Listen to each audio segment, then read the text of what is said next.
everybody out there in Facebook land, coming to you at the beginning of a new week.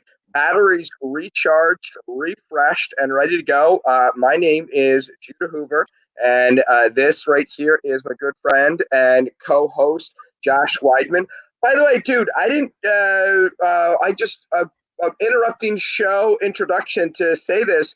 Your kindergarten teacher reached out and said hi to me, Mrs. Thomas. Isn't that hilarious? Yeah. You know, I love Facebook, if for no other reason, to connect with people that you haven't seen or talked to or even, thought about for years and years and years. And I went to Crable Mennonite School. Right. And where is that? Is that in Lancaster? Mount Yep. Joy?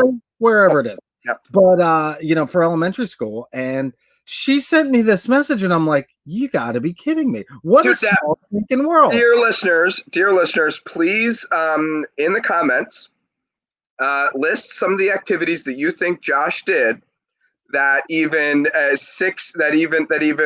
like 30, 35 years later, this teacher still has nightmares and remembers what a bad kid he was. Yeah, that's awesome, right? Right. That's so funny. I mean, when that happened, I told my wife, I'm like, you're not going to believe this. You are not going to believe this. I mean, how many times do you remember, people that you were in class with? Kindergarten. I mean, she remembers your kindergarten. I mean, like I have teachers that I had great relationships with in high school, and some formative conversations and things like that have really stuck with me over the years. But I got to tell you, like, who was my fourth grade teacher? Oh, I forget. I can kind of picture her. You know what I mean? Like, there's a lot that's just a little rough. Yeah. So this is the Build and Grow with Real Estate show. We come to you every day at noon. We talk for 3 to 5 minutes worth of news of the day. Then we get into a content topic that we cover for a day or a period of weeks or something like that. Yeah. We do that Monday, Tuesday, Wednesday, Thursday. We have on a guest, and Friday we talk about how Josh thinks the world is about to end, and Hoover also thinks the world might end, but it's not quite as bad as what Josh thinks it is. So I take the optimistic or realistic point of view. Josh thinks that's just me putting lipstick. Realistic point of view. Right. Josh thinks it's just no plan at all. Right. Exactly. Josh takes the doom and gloom point of view, and we have a great conversation on Friday every week. And then the last 3 to 5 minutes of the Friday show, we always talk about everybody's favorite conspiracy, whatever that is, whatever's going on. And really, I try to get Josh going. You see this? We got massive amounts of love coming our way. Massive amounts of love. Coming right back at you, buddy. Coming right back at you. Thanks for joining us for today's show. Absolutely. Just so everybody knows, we have live comments going on, and we love our viewer interaction. We love to hear your feedback, especially if you think that we are crazy and wrong. Judah is often crazy and not so wrong, but sometimes. My brother Jared says Judah Hoover, often wrong, never in doubt. That should go on a t-shirt. Yeah. Right there, that should be on a t-shirt. So Judah, tell us who you are and why the heck we should even care to listen to you. Well, I am 41 years old. I bought my first rental property when I was like 22. There's not a whole lot in this game that I haven't seen or haven't done. I'm currently an executive with Slate House Group, and I have my real estate license there. So I want to buy and sell real estate with you. If you're looking to list anything, give me a call. If you're looking to sell anything, give me a call. I checked the numbers and it fluctuates minute by minute, but there's only like 400 houses on the market in all of Lancaster County. It is ridiculous. So give me a call. Let's talk about getting your house listed, whether it's a residential property or a rental property. I want to talk to you about that. If you're looking to buy anywhere in Central PA or sell anywhere in Central PA, I'm going to be listing 3 houses in York a little bit later on this week, and also working with somebody from Palmyra and some other things. And Josh, you were just sending me somebody as well. So I've got a number of different. I take on a pretty big footprint because I've been doing this for 20 years, and my office used to be in Harrisburg, and so I got to know that market. Growing up in Lancaster, if you live in Lancaster, you can't help but know York. And so then Lebanon and Berks are just kind of thrown in as bonuses too. Those are the counties that I like the most: Dauphin, Cumberland, York, Lebanon, Berks. Give me a call if you have real estate questions in any of those 5 counties. Awesome. My name's Josh Weidman. I am a hard money lender. I've also been a real estate investor for the last 14 years. In February this year, we opened up a lending office right here in Central PA, right in Palmyra. We have offices in Palmyra, Philadelphia, North Jersey, and Columbia, Maryland. If you are looking to fund your next project, give me a call. We're a direct lender, which means that we are essentially lending out our own funds on every project, right? So that allows us a lot of flexibility and a lot of ability to move very quickly. I spoke to somebody just actually over the weekend. He called me on Sunday morning, and I said, look, I can't talk now. I'll call you this afternoon after church. We'll talk, and we'll go from there. We're trying to fund one of his projects in up near Scranton. Anywhere in central Pennsylvania, actually anywhere in Pennsylvania, New Jersey, Delaware, Maryland, Northern Virginia, or DC, we are currently lending. We can underwrite a deal the same day that you contact us and get you approved. And then if you've got a project that needs to close like yesterday, we have the ability to close within 24 hours, sometimes even less time if it's a real emergency. And if your ducks are in a row, if title work's done, you've got your construction estimates and ready to go. And I need a very short stack of documents from you, and we can get you the funding you need. So if you are looking for funding on the next project, give me a call, 717-213-8488, or check us out online at hardmoneybankers.com. Judah, tell me something good that happened to you this weekend. Oh my goodness. So, I just had such an amazing weekend. It was lots of fun. Of course, got together with, here's the thing. So I don't want to get all religious and preachy and everything like that. I'm not going to be, but I heard a pastor say, because I was at a church camp all last week, talk about how this COVID thing, the Lord is going to use it to bless us in ways that we don't see. And how because of difficulties in our lives, that always changes us and shifts our focus and makes us into a better, different person. And I had to stop and think, even just personally, about my own church that has been going through some difficult times. And because of the last 5 years, because of a whole bunch of different reasons, has really cemented the core group of about 75 to 100 people just at a different level, because we now do services by Zoom. So like kind of as we all log on, we kind of are all like there chatting for like 3 to 5 minutes, which would have happened in individual pockets before church started. But now it's like everybody kind of chats and everybody kind of hears and, popcorn conversations, what's going on. So again, not a super religious thing, just related to religion. But I think that I've long said that as much as COVID sucks and as much as it sucks that people are dying, that's awful. Good is going to come out of this. We're going to see a lot of good happening. And what was interesting was a pastor saying that in a religious perspective, me also seeing it in my own church, setting for my own personal body, of believers, but then also just thinking about our nation, us as business people. I think about what I've been able to get done and get accomplished during COVID. So I guess sorry, this is a long 4-minute answer to a short question. I'm going to follow up on new perspective. I've gained some clarity on an existing perspective. Let's put it that way. I've gained some clarity and certainty on an existing perspective that I think bad stuff leads to good stuff. So how about this? Steel sharpens steel. Yeah. I don't know if you ever heard that statement before, but you need something hard and tough. And, sometimes the very best of us comes out. And sometimes the very worst of us gets beaten out of us when we're down and have to go through something super, super hard. And you know what? For a lot of this country, this shutdown, it's super, super hard. Right. And we last week we did a whole week on evictions and what's going on with that, and that's really super scary. Like, I hate to add those silly adjectives, super duper scary and all that stuff, but it's We're scary. running out of superlatives as a nation. That's right. That's the problem. Is as a nation, our superlative supply is at an all-time low. It is, and that's scary because, I mean, in so many aspects for the housing market, but more specifically for the families that are going through that, and the flip side of that, the landlords that are going through that, and like the difficulty financially and personally, and all of the ways that we question, and like the frustration that we have with our governments on both sides, like with a bailout or with or with the moratoriums or whatever else.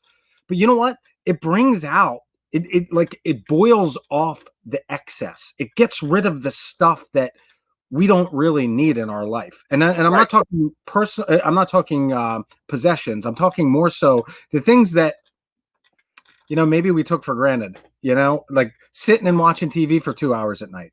The other night I was cleaning up dinner, and it's 10:30 at night. My wife was exhausted, fell asleep early, whatever. And after we put the kids to bed, I start cleaning up dinner, and I looked up at the clock. I'm like, holy cow, it's 10:30, right?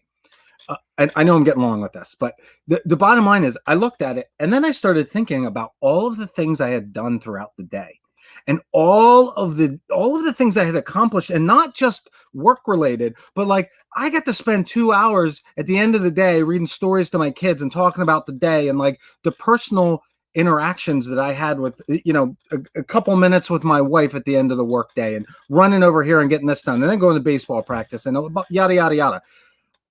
I think this is such a it's a great time for us to shed the parts of our lives that are excess, that really are just like we're putting in there to fill space. So from a business perspective, from a personal perspective, that's right, but that's also true from a business perspective. And for those of us that run small businesses or large businesses, it's a good time to look at your budget and think about excess spending. It's a good time to look at your personal budget and think about excess spending. So because we've talked about it before, I'm a skydiver. So I really enjoy skydiving. I do not have I'm a licensed skydiver, but I don't have the license that I need to do night jumps. So my skydiving club out of Maytown, they did night jumps this weekend, and I was there. Dude, it's wicked awesome. So I was there, but I said, guys, I'm going to cook a meal. So me and somebody else, so they were skydiving all day, grilled up some banging food. I made some broccoli with some bacon, and then some good garlic and good sharp cheese on top. It was fabulous. We made a chicken marinade. I mean, the club is just an awesome place to hang out. If anybody follows me on Facebook, they know this boy can cook. So we grilled up some awesome food, and we were just sitting around talking. And I work with this guy who is this marketing director for this big events planning company. And he was talking about how this company's fine, but a lot of companies aren't doing as many events anymore and things like this. And it was just really interesting, because what we were talking about was how a lot of businesses are succeeding and surviving in COVID because they remembered the 2008 crash. Remember, people who had the 2008 crash, Josh, the crash before that was like 84. I mean, yeah, there was like the .com bubble, and there was like some other like little things, but you have to go back pretty far from 2008 to get to a serious long-term economic hardship. I got to tell you something. So I think people are surviving COVID and already built and able to pivot quickly. I know I did in my personal and in my business. I was able to very quickly pivot because of living through 2008. I want to tell you, I talked to a borrower last week. Yep. I'm going to tell you the guy's name or where he's located because he wouldn't appreciate it. But this guy paid off in 2008, he got destroyed. And like, I know some people that took some hits. This guy, I'm talking huge numbers, $20 million numbers. And we talked for maybe close to an hour just about his experience and what, he was a developer at the time. And the one thing he brought up, he's like, You know, if I'd have just declared bankruptcy, I would be so rich right now. But Right. instead, he paid it all off. He has Right. one payoff that he needs to take care of. It's less than $100,000. He's already paid off over $20 million in back loans and back obligations. I mean, you want to talk about character building? You want to talk about an accomplishment where you look back at your life and you say, man, that was a really tough time, but wow, I'm so glad I went through that. So I have an aunt, and she went through a really difficult time about 20 years ago or so, and I won't share the details because it's be very personal to her. But she said, I wouldn't go through it again for a plum nickel, but I wouldn't take $1 million for you to take it away from me either. Right. Now, Right. just think about that. I would not let I do the last thing I want to do is go through it again, but I would fight tooth and nail to keep you from taking it from me. Yeah. Dude, we have gone down a couple rabbit holes here. Well, Really? so we wanted to have a goal setting show, but Yeah. but we've talked about perspective and what having proper perspective can do, and also being sure to look at things and understand that you put in the hard work first, and then the reward comes second. That's exactly right. That's exactly right.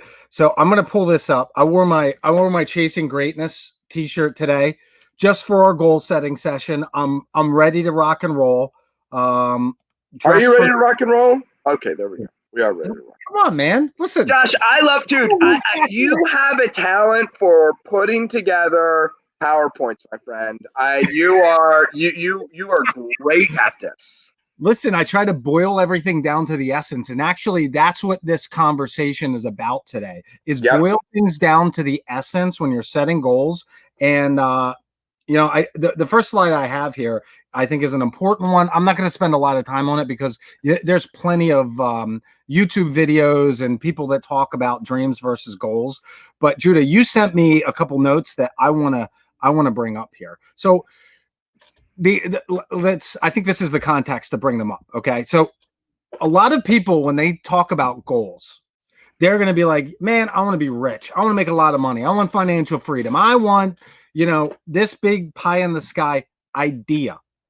And it makes sense in your head because when you say, I want to be rich, it's like, I got all the money I need. I got piles of cash, or, financial freedom. That just means I can do whatever I want whenever I want, or whatever. But it's so undefined. It's so out there. It's meaningless. Right, exactly. You might as well say I want to fly. Right. I want to grow wings and fly. That's actually more concrete than saying I want to make a lot of money or I want to be rich. And think about what the problem with I want to be rich and I want to be financially independent. Really, what people are saying is I don't want responsibility in my life. Dude, that's a I don't want there to be consequences for my actions. Yep. I want to be lazy. Great. That's a really good call. My 8-year-old feels that way. I mean, that's my 8-year-old's goal in life. No responsibility, no consequences, and I can be lazy. See, people don't want responsibility.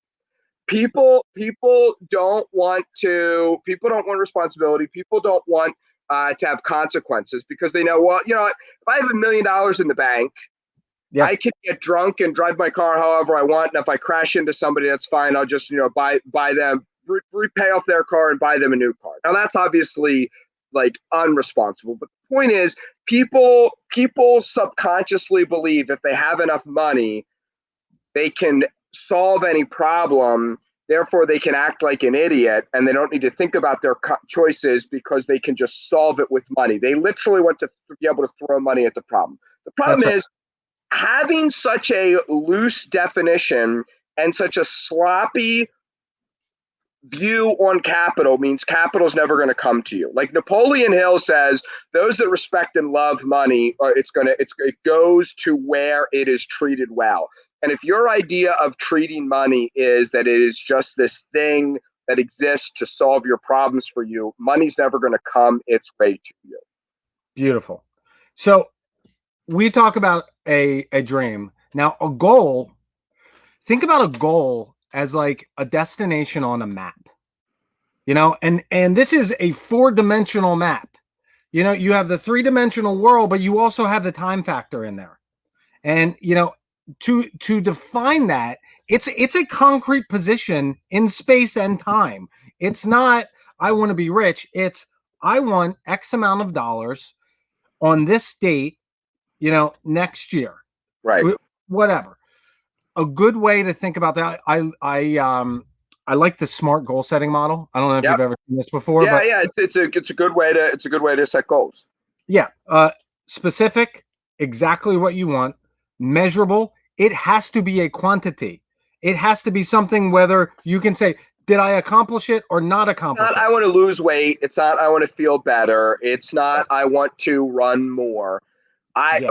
A year from today, I want to be able to run 5 miles without stopping in under 12 minutes, or I don't even know if that's probably a ridiculously way. Yeah, you could run 5 miles in under 12 minutes. 5 miles without stopping in under 10 minutes or 15 minutes or whatever.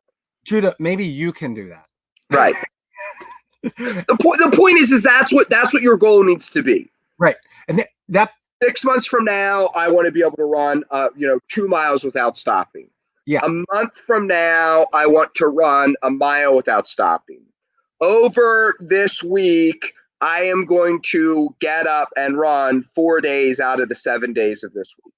Well, and we'll get into action plans later on in Right. the So week. that was two things. That was an example of setting a specific measurable goal, and also how your goals add up to bigger goals. Right. So the A in SMART is attainable. And this isn't whether or not you can reach the goal, right? This is more so what are the pieces that I'm missing that I got to get there? Like if it's to buy a certain car, let's say you want to buy a Ferrari, right? What's a Ferrari cost? $500,000, 350,000? That's not one of my goals. I don't know what it is. But like in order to buy that car, you're either going to have to in order to have that car, you're either going to have to steal it, win the lottery, or have $350,000 in cash to buy it, or be able to afford, you know, I don't even know what if they have finance terms on a Ferrari. But the bottom line is you need to figure out what are the things that I need to achieve that goal. When you're talking about things like, you know, I want to do X amount of deals next year. Well, let's say you want to do 24 deals. And this is one of my examples later on in one of these slides. But let's say you want to do 24 deals next year and you're only getting 5 leads a week. How are you going to do 2 deals a month if you're only getting 20 leads a month and you know that it takes 100 leads to equal 1 deal? It's not going to happen. So you need to increase your lead flow. And, you know, and we'll go into how to break those deals or those goals down into actionable steps and things like that. But it's one of the reasons we're talking about this now in August on the first, you know, weekday in August, as opposed to talking about it the first week in January, because those attainability issues, they got to be put in play. You have to identify some of those things and you have to implement certain steps before you can even, you know, hit the ground running. You've got to also between now and the end of the year, you want to be thinking about, okay, I want to start doing X. I'm going to write this goal down and then I'm going to share it with a trusted confidant like Josh and say, Josh, what do you think? Where am I missing the mark here? What more help do we need? We've talked about this before, that no one's James Bond, that you need to think of yourself as a Navy SEAL, and therefore you are a member of a team, and a critical part of your power team is your accountability partners. That's right. The next step is realistic. Is it realistic? Like, look, if you are right now, if you've never done a deal before and you say, I want to do 100 transactions in 2021, is it possible? Yeah. But you probably have to have a prerequisite that you are a high level performer and high level operator in some other field, and you're going to transition all your effort into this new endeavor. If you've never done a deal before and you know you're working at 7-Eleven, there's nothing wrong with that. But if you want to get into real estate, start with 1 deal. You know, maybe the goal is I want to do 1 deal in January. Right. And then you can that'll create a baseline. Shoot for realistic goals that are reaches that are a little maybe outside of your comfort zone, a little outside of what is something that you think you're able to achieve, but you don't want it to be so far down the line that it's impossible. And then last is time deadline. Like you need a date, maybe even a time when you are going to execute and you're going to be able to say this either happened or it didn't happen. Okay. And here's the deal. Like I set a weight loss goal in January that I am missing on both time and actual goals. But I've lost a lot more weight since January than I would have lost had I just said, I'm going to lose weight. I want to eat better. I want to whatever. You know what I mean? I Yep. wanted to be down about 30 pounds by right now. I am down about 15 pounds right now, which I count as being down net 30 pounds because everyone else has put on 30 pounds or 15 pounds during the COVID 15. So therefore, I am actually net 30 pounds to the good. That's called new math. I don't think Mrs. Thomas. Mrs. Thomas would not approve of the new math. All right. So again, why are we talking about setting goals in August for next year, 5 months away? First, your goal should be a stretch. You need time to create the plan. You're going to need attainable but a stretch. Attainable but a stretch. You're going to need to put. You'll need time to put the pieces in place to implement your plan, because sometimes you have to depend on somebody else. Well, my goodness, I'm jumping forward in slides. What's wrong with me? Reason number 2, you might need to learn something new. Imagine that. If you want to do more deals, maybe you need to learn how to find more properties, find more leads. Maybe if you want to build deeper and more deeper and better relationships with people, you might want to, take a class on how to be a good listener. I mean, like there are real things that you can do to increase your ability to reach your goals. And sometimes you need to take those steps before you can say, all right, now I'm going to pursue that goal. Right. Yep. Number 3, you might need to find and train new members of your team. Maybe your team is you right now. Right. Well, if you're going to exponentially grow, if you're going to reach, if you're looking to find more properties, maybe you need a skip tracer, a mail, companies to mail out your direct mail, outbound callers, REO agents, salespeople that are going to work for you or work with you to reach your goals. Same thing with funding. And all right, where I missed this. Okay, Kyle was asking about, asked us to talk about, just having, some thoughts on first-time investors' finance options on a deal. One thing that I've thought about this a lot because I've talked to a lot of people that are looking to jump into real estate for the first time that contact me for a loan. And the one thing that I always, shine the mirror up to them and say, hey, look, you need to take a look at this, is a lot of people think that they can just jump in a deal with zero money and they'll get 100% financing. Well, in the residential space, that's impossible. Right. Right? It doesn't exist. So in the retail space where you have the least amount of risk, there's not that ability. Now you can get in with 3 or 4% down with an FHA mortgage. So there are options for that. Right. Like the first thing I tell a new investor is like, look, you got to have some of your own capital. And it doesn't have to be a lot, but you ought to have $10,000 or $20,000 that even if you get 100% financing on a deal, if it's your first time, it's not going to go perfectly according to plan. You're going to go over budget. Things are going to get screwed up. You're going to miss something on your walkthrough on the property that are going to cost you money, and you're going to need that fallback. So if you're, Kyle, specifically, if you're looking for financing on your first deal, the first thing that you should look at is creating a buffer, creating some funds that you can access. Whether it is to supplement a loan on the property, to put down on the property, or just as a backstop when things will go wrong, and they do. So, so if you're looking at, finding and training new members, you might be looking at finding additional ways to fund your projects. If you've been, if you're an experienced flipper and you have let's say $300,000 that you've been using to fund your flips over the last couple of years, and you just cycle that money in and out, and let's say you do 3 or 4 deals a year with that money.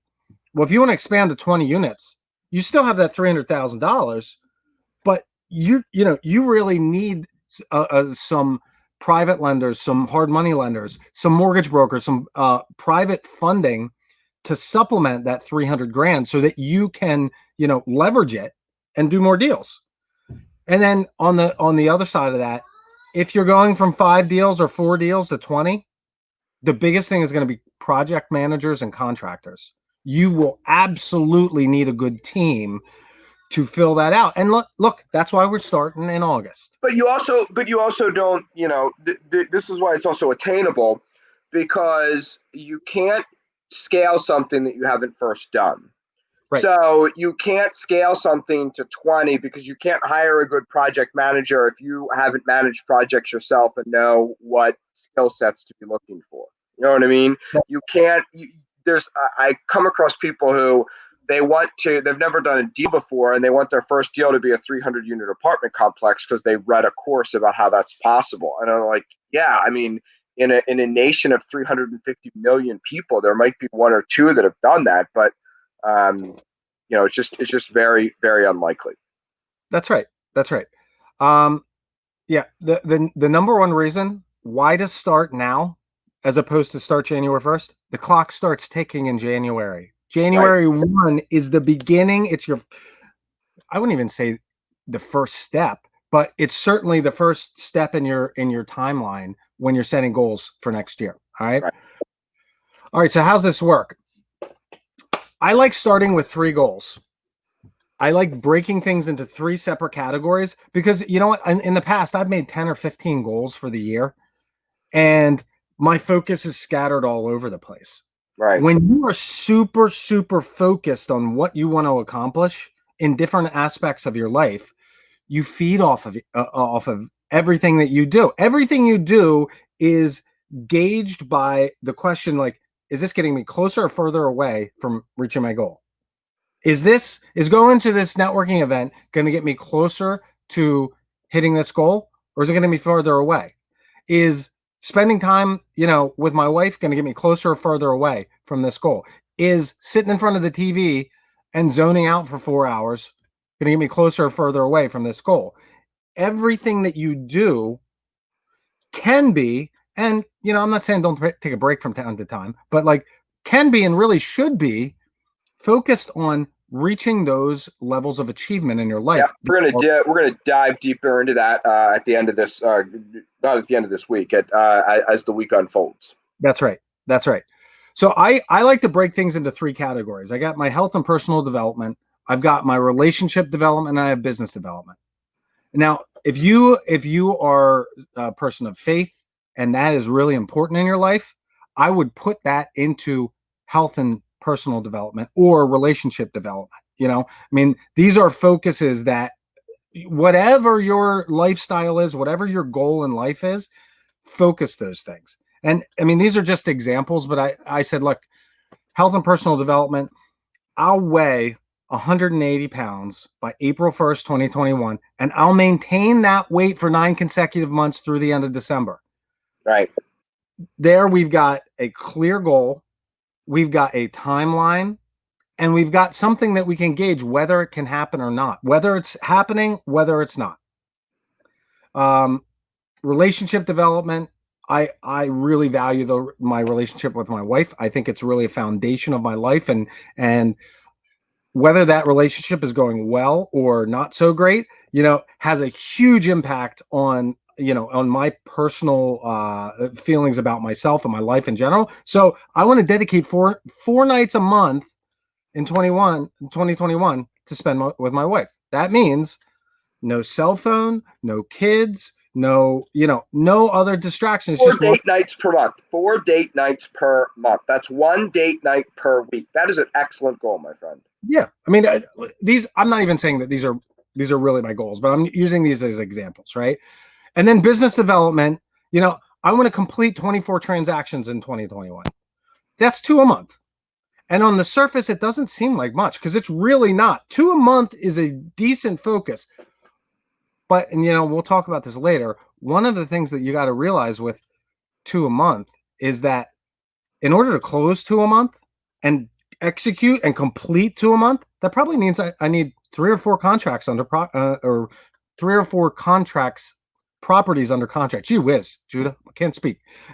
3 or 4 properties under contract every month, because some are going to fall out for title. Some sellers are going to back out. Sometimes things are going to happen, and being able to have a backstop there is a really important part of that. So we got, I think we covered a lot. We both went on a little bit long with our our preamble today. Right, this is great though. The preamble, I feel like there was a lot of really great content and information there in the preamble. Go back and check that out. We are going to be unpacking this content and diving deeper into it. I'm just going to say this, and I'll cover this later too. How I am. Some people are naturally more healthy than others. And so therefore, some people need to spend more time on their health than others. And some people, it just comes naturally to. I'm naturally a goal-oriented person. So I've never had to put a lot of time into setting goals and writing down goals and other things like that. I'm just naturally oriented that way. And I naturally want to set those goals, and I naturally do that. And so I always thought that that goal activity was a lot of fluff that was injected into a lot of courses and training and things like that. And I never really appreciated it until I understood the science behind it. So if you take somebody who is pretty healthy and they start lifting weights, look out. You know what I mean? Like somebody who doesn't focus on lifting weights can be pretty strong and look kind of cut. If that person works out, it's even better. And I'm mad at myself that I've only been actively and aggressively going after and setting goals for about the last 2.5 years in my life. Shame on me for that. I should have been aggressively setting goals my whole professional career. So we're going to get into a lot of the stuff this week that I've found on setting goals and why it is so deadly powerful, especially if you don't need to. Especially if you're already a successful individual who doesn't set goals. That's right. That's right. All right. We'll be back here tomorrow. More goal setting talk. I think I'm going to have a phenomenal guest for us on Thursday. Yeah. I'm going to keep it a secret until I got it confirmed. But this should be a great week of content. We'll be back here at noon tomorrow. Judah, great seeing you. We'll see you again in 23 hours. See you, everybody. Yeah.